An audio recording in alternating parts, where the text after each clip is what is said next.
Welcome to episode 1 of Newt Doesn't Know How to Behave in Public. This is Nia. Her and I used to work in a factory together where I had to stand still and be quiet for 12 hours a day, some of them night shifts, and these are some of the things that happened. Should we just reenact it? Yes, let's reenact it! We're in a southern conservative town. Okay, it's Utah, it's the north, whatever, it's southern to me. Okay, it was a night of chaos dealing with Newt. I'm walking to my car. I make a weird face at her. You're giving me an erection! No, we don't say that on the fucking parking lot! This was like the first week I worked there, too. I was not well liked. No! We have more stories. I covered myself in yogurt for this video, so just watch it through. Episode 2 of Newt Does Not Know How to Behave in Public with Nia. We used to work in a factory together. So I was brought into the office and sat down for an hour and told that I was scaring my coworkers because I was laughing to myself and singing at work in 12-hour shifts that were graveyard shifts from night to morning. All true. The next day this happens. Also, it's important to note, her and I were having a colossal fight at the time. Newt was eating a Go-Gurt at work. It's 3 a.m. Newt runs to the fucking break room, screaming to grab something, and then she runs outside to the picnic area. I exploded a Go-Gurt in my face, and I run through the kitchen screaming, "Somebody help me!" I didn't know she was running out screaming like this. I just go out on my break. I look over. At the same time, I come out the door. All over her face, she looks at me. I'm just like... And I had to pass a thing of napkins just to get out onto the porch to ask for help. This is underselling it, by the way. I was covered in yogurt. Covered. And I was done with her nonsense. So I get delusional, underselling it, when I am tired. And this was the car ride home from hell. We were carpooling. Nia, take it away. We were going home. Fuck, I can't stop. Okay, take it away. Looking back at it now, it's funny, but it was pretty terrifying, and I had no idea what the fuck was going on. We were driving home, and she's just full on manic mode, hysteric, laughing, could not stop. Like happy manic. Yeah, happy manic. Exhausted. Laughing her ass off over who knows what. I turn on my wipers, and she screams bloody murder, like, "Ah! Ah! What was that? What was that? Ah!" I would like to point out, I was like, again, just in a manic episode. I was not anything. I was well into my recovery at this time. I'm just mentally ill. Working graveyards. Yeah. And the only thing that would fucking calm her down was seeing a chicken peck. I wanted to see drive any around. You start driving around this little farm town. We can't find the chicken peck. So we just go to McDonald's drive-thru. She's still hysterically doing whatever the fuck she's doing. We're going through the drive-thru, and I kick her out. She kicks me out of the car. I kick her out of the car because I couldn't like order. Screaming the whole time. I didn't want to be embarrassed with the coworkers, and so I told her to get out and go to the church behind the McDonald's, and I'll come pick her up, and that's what happened. Yeah, and it was not until 7 years later that I thought, maybe I should get this diagnosed. Welcome back to Newt Can't Behave. This is Nia. We worked at a factory together. Although, I will say, this one ended well. So, I, at work, while working on machines, had a notebook where I would write down ideas for, like, YouTube shows and freaking books. She was writing hysterically in these little notepads, trying to manage a full operating assembly line machine on a time schedule, but she's writing down these folding ideas. bags. Yeah, and I did this 12 hours a day for like months. Yeah. For like months. Continuous. Now, this was a long time ago. Those books that I wrote, which apparently freaked everyone out, those are the books that I got all my ideas for my TikTok videos and to make my TikTok series on hoarding and bad advice. It all worked out. Everything that I wrote down in that book, I have done on TikTok, and it is all the times I've used something from that book has gone viral or gotten me more followers, and it is like the outline of the first 4 books of my series that I have been working on for the last 3 years. So, I say justified. Some jobs, you just need to be there to manifest, I guess. Yep.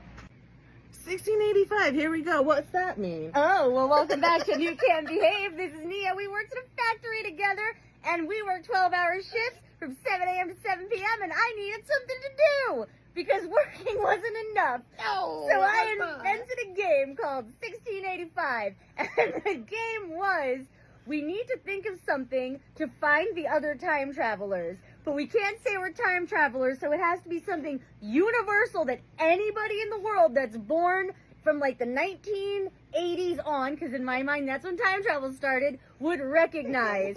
And we came up with some consensus during this time. Whoa, hold on. Was that your foot? Or was that... Oh, that was your foot. One of those things was Bohemian Rhapsody. If you sing Bohemian Rhapsody in 1685, you're going to find the other time travelers. Mine was 50 Shades of Grey. Yes, I thought that, but mine was Gangnam Style because that had just come out. I'm curious what yours would be. You can't say you're a time traveler, and you can only like, and mine was also Eminem's The Real Slim Shady, which I memorized and would like sing to myself at work. No, I will not do it. So yeah, that was the game. Welcome back to Newt Can't Behave, Nia edition. So we were driving home from our 12-hour shift at the factory, and there was a double rainbow, and this girl lost her mind. She was rubbing off me a little bit, I guess. Yeah, she pulls over, and it's like 7:30 in the morning. I'm like, I want to go to sleep. We got to get up in a few hours. She's like, there's a double, and then the double rainbow video had just come out, but she had never seen it. So she says, she's like, it's a double rainbow all across this. It's a triple rainbow, a quadruple rainbow all across the sky. Look at it. She did this for like 15 minutes in the middle of a freaking abandoned field. I got the best shot in the field, okay? Right? Yeah. Welcome back to Newt Can't Behave. So people in my very conservative workplace that was a manufacturing job felt they could be weird around me. Who knows why? But this very, very quiet conservative manager just came up to me one day randomly. He's like, hey, Newt, if you see a bear, you go big. You go, rah! And I'm just like, okay. And then he never talked again. He never said anything again. This guy did not talk. He just came over to me. He's like, Newt, if you see a bear, you get real big and you go, ah! I was like, all right. Welcome back to Newt Can't Behave. This is Nia. We worked in a factory together in Utah, and we were neighbors, and we lived on a very high hill in the top of the Utah mountains, and it snowed a lot, and I didn't want to walk down the hill. So afterward, I would walk my sled up to the top of the hill of the apartment complex, leave it on the side. When we came home from work, I would sled down. Oh my God, we need to talk about Penis Anthony. Welcome back to Newt Can't Behave. This is Nia. We worked at a factory and we were neighbors, and I found a cat. And what did I name that cat? Penis Anthony. For a reason. The girls were using words like that were not the name of the anatomy, and I did not like that, and they wouldn't say the name. So I'm like, cool, we have this stray cat that walks in our house. His name is Penis Anthony, so you won't be afraid to use the word. Didn't work. Now we just refer to it as an Anthony, so that happened. But we were in Utah, in an area that was 90% LDS, and I have no social cues built in. Nothing is preset. So I would go out at the porch and be like, Penis! Penis Anthony! Dinner! Penis! I would hear her through my window. Screaming. And then apparently the penis's owner lived above me, and she found out, and then she made him an indoor cat. Welcome back to Newt Doesn't Know How to Be a Human. We were driving, she doesn't know what the story is yet. We were driving home and I got a song stuck in my head. Except the song didn't have any words and the song was just a bunch of sound. And I was like, we must find this song.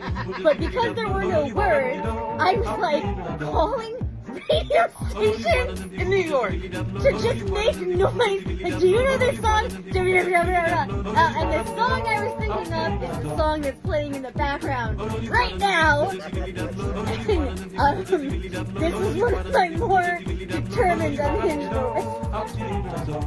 Welcome back to Newt Can't Behave. Fast forward to last year. My darling friend came out right after my husband passed, and we were here, but we were like trying to distract me, so we were doing something. I don't know. We were like watching like paranormal. Anyway, we were walking the dog, and what did we see?